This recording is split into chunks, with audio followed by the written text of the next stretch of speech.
भक्ति का स्वरूप यही है कि हम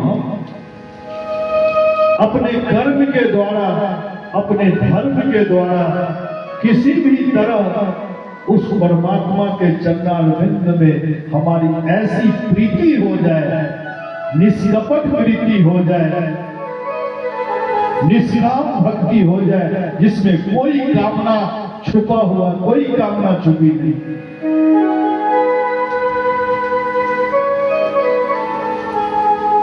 आज शुद्ध जी ने जब इस चीज की व्याख्या की तो सौनक जी गदगद हो। शुद्ध जी ने कहा, हे सौनक जी, आपने कहा था कि भगवान के कितने अवतार हुए।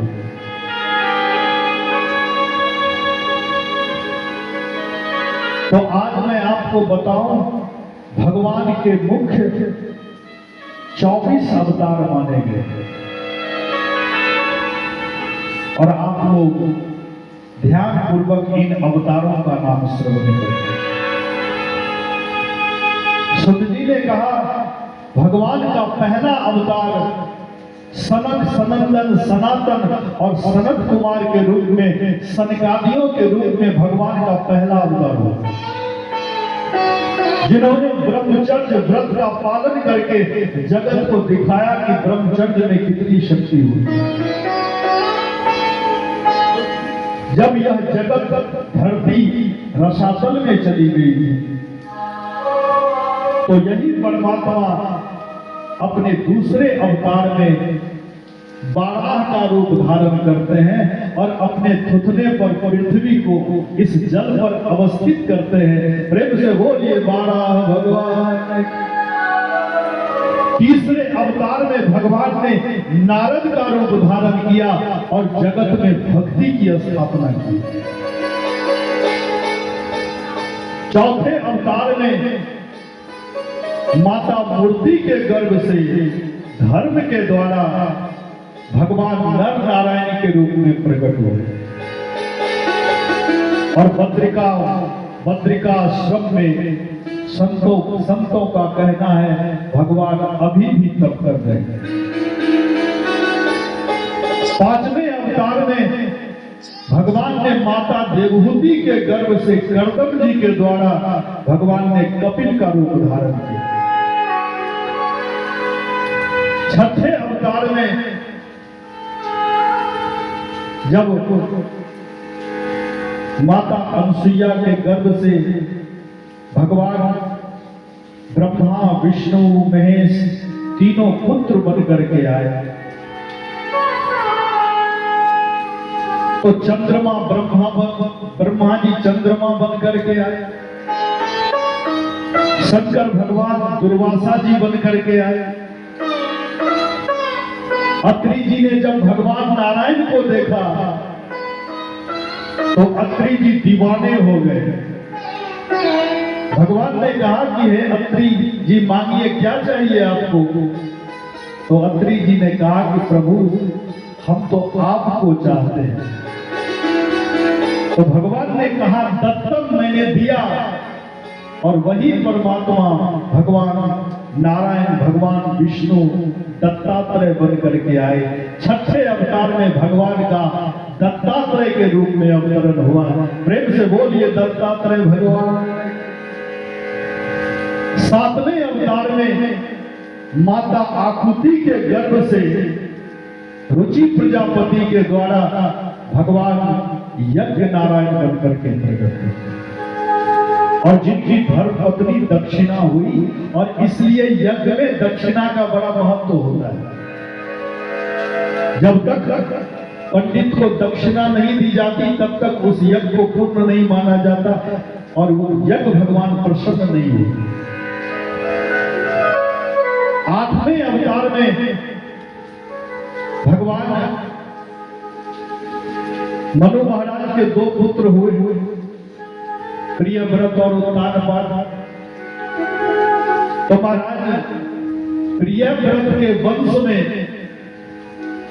भगवान ऋषभदेव आए और जिनकी कथा भागवत में बड़ी अद्भुत है। ऋषभदेव जब आए तो ऋषभदेव भगवान के 100 पुत्र हुए, जिनमें सबसे बड़े पुत्र का नाम भरत पड़ा। शाम की बेला में भगवान ऋषभदेव 100 पुत्र को एकत्रित करते और सत्संग करते, कहते बेटा ये शरीर क्यों प्राप्त हुआ? तो कोई कहता भोग करने के लिए, कोई कुछ कहता है, लेकिन भगवान ऋषभदेव कहते हैं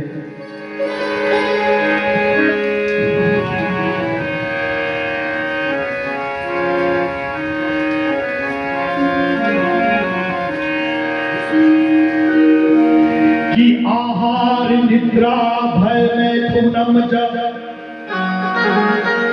सामान में तत् पशु भी नारायणा धर्मो ही देशामधिको विशेष धर्मेण ही ना पशु भी समान।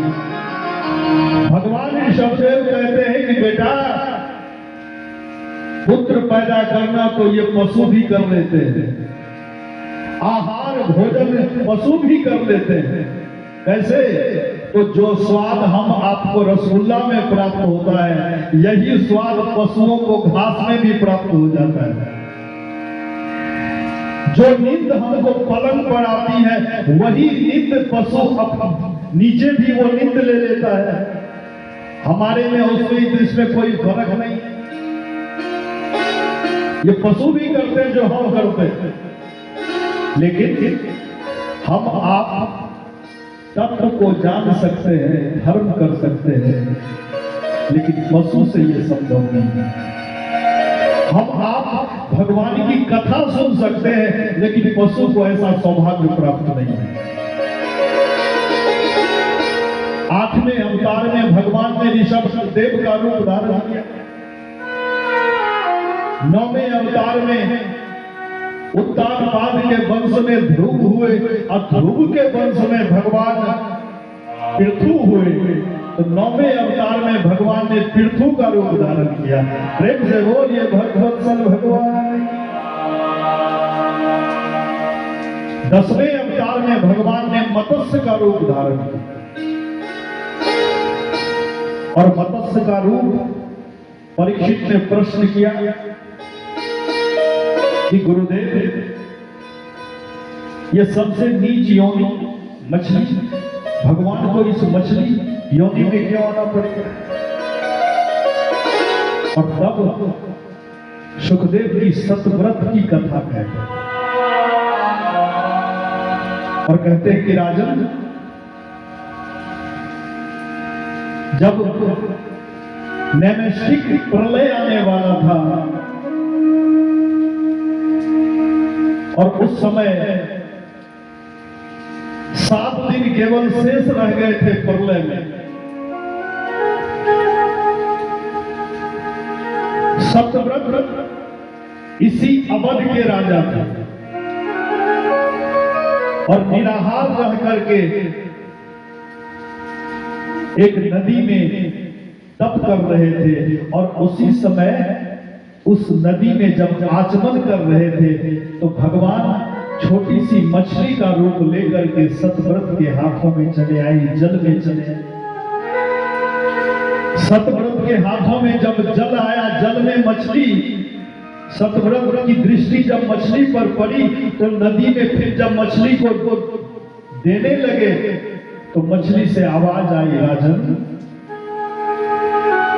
मैं छोटा सा जीव, मैं छोटी सी मछली, अगर मुझे इस नदी में दोगे तो बड़ी बड़ी मछली मुझे निगल जाएगी, इसलिए मेरी रक्षा करो। सतव्रत राजा ने विचार किया कि ये आवाज आई है, हमारा धर्म है, जो हमारी शरण में आया मैं उसकी रक्षा करूंगा। मछली को कमंडल में लेकर के अपने आश्रम पर आ गए और जब आश्रम पर आए, कमंडल में रखा तो महाराज कुछ ही घड़ी में मछली इतनी बड़ी हो गई कि कमंडल में रहना मुश्किल हो गया। आवाज आई, राजन अब कमंडल में मेरा रहना संभव नहीं, थोड़ा बड़ा जलाशय में मुझे लेकर के दो। अब बड़ा घड़ा में मछली को रखा गया कुछ ही घड़ी में मछली बड़ी हो गई और धीरे धीरे परिवर्तन करते गए, लेकिन मछली घड़ी तो घड़ी में बड़ी होती चली गई। और अंत में जब विचार किया कि अब नहीं होगा, 100 योजन लंबी मछली हो गई, तो महाराज जब समुद्र में छोड़ने लगे तो मछली से आवाज आई, राजन अब जब इसमें छोड़ोगे तो मुझसे भी बड़ी मछली मुझे निगल जाएगी। तब राजा ने हाथ जोड़ करके कहा कि प्रभु आप मुझे मोहित क्यों कर रहे हैं, आप कौन है ये बताइए। और तब भगवान प्रकट हुए, कहा कि राजन आज से 7वें दिन महाप्रलय आने वाला और जिसमें समस्त लोग डूब जाएगा। और उस समय ब्रह्मा जी की रात्रि होगी, तो जितना बड़ा दिन उतनी बड़ी रात्रि। और उस समय जब सब डूबने लग जाएंगे, सब डूब जाएंगे, तो तुम सप्त ऋषियों के साथ समस्त छोटे जीव को लेकर के हमारे कृपा से एक बड़ी नौका आएगी, उस नौका में तुम बैठ जाना और नौका में बैठ करके तुम विहार करना। जब हवा के झकोरे से नौका जब डगमगाने लगेगी, तो उस समय मैं इसी मछली का रूप लेकर के आऊंगा। बासुकी नाग मेरे सिंह में लगा करके नौका में लगा देना, और फिर जब तक ब्रह्मा जी की रात्रि रहेगी तब तक मेरे साथ भ्रमण करना, और मैं तुझे तत्व का बोध कराऊंगा।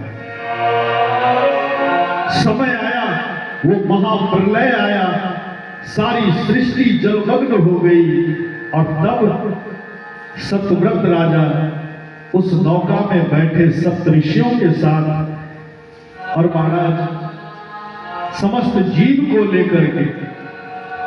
और कथा आती है, भगवान ने जैसा आदेश दिया वैसा ही किया। जब नौका डगमगाने लगी तो राजा सत्यव्रत ने भगवान का स्मरण किया, भगवान मछली के रूप में प्रकट हो गई। प्रेम से बोलिए मत्स्य भगवान। और फिर पूरी ब्रह्मा के रात्रि भर उस सत्यव्रत राजा को घुमाते रहे। राजा ने प्रश्न पूछा और भगवान मत्स्य उस प्रश्न का उत्तर देते गए। उसी को हम मत्स्य पुराण कहते हैं। प्रेम से बोलिए भगवान। भगवान ने कहा कि राजा, हे राजन, अगले मनमंत्र में तू ही मनु कहलाएगा, तू ही मनु हो, और यही श्राद्ध दे मनु, अभी के मनु यही है। 10वें अवतार में भगवान ने सत्यव्रत की रक्षा की मछली के रूप में। 11वें अवतार में जब समुद्र मंथन हो रहा था और मंदराचल पर्वत की मथानी बना करके मथने जाना था, तो मंदराचल समुद्र में ठहर नहीं रहा था, तो भगवान कच्छप का रूप लेकर के अपनी पीठ पर मंदराचल को धारण। 12वें अवतार में भगवान ने धन्वंतरी रूप लेकर के अमृत कलश लेकर के प्रकट हुए। और अमृत जब राक्षसों ने लूट करके भागा, तब भगवान मोहिनी का 13वां अवतार धारण किए, मोहिनी का रूप लेकर के देवताओं को अमृत का पान कराया। 14वें अवतार में भक्त प्रहलाद की रक्षा करने के लिए भगवान ने नरसिंह का रूप धारण किया। और 15वें अवतार में भगवान ने माता अदिति के दुख को दूर करने के लिए, समस्त देवताओं के दुख को दूर करने के लिए भगवान ने वामन का रूप धारण किया। 16वें अवतार में भगवान ने परशुराम का रूप धारण किया और 21 बार क्षत्रियों को, आताताई क्षत्रियों को इस धरती से समाप्त किया। 17वें अवतार में भगवान ने व्यास का रूप धारण किया, जिसकी कथा अब आप श्रवण करेंगे। 18वें अवतार में भगवान दशरथ के घर राजा राम बन करके आए। प्रेम से बोलिए सियावर रामचंद्र। 18वें अवतार में भगवान